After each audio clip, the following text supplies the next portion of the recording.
ఓ పక్కన చొరబాటుదారులుగా వచ్చి శరణార్థులుగా మారి ఆ పైన తమ మీద డామినేట్ చేసి తమని ఇబ్బంది పెడుతున్నారంటూ బ్రిటన్‌లో ఈ ముస్లింలకు వ్యతిరేకంగా పెద్ద ఎత్తున ఉద్యమం జరిగింది. 1,50,000 మంది వచ్చారు.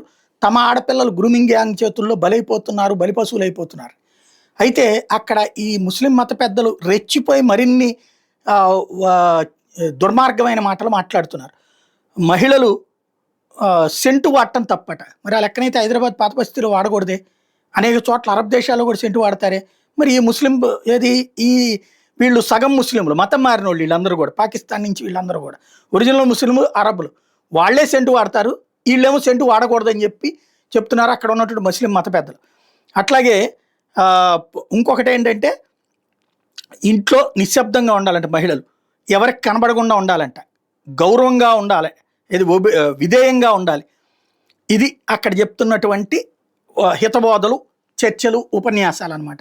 మరి ఇట్లాంటి వాటికి అక్కడ మరి ప్రజలు అంగీకరిస్తారంటే తిరస్కరిస్తున్నారు. అయినా సరే మరింతగా రెచ్చిపోతున్నారు అక్కడ.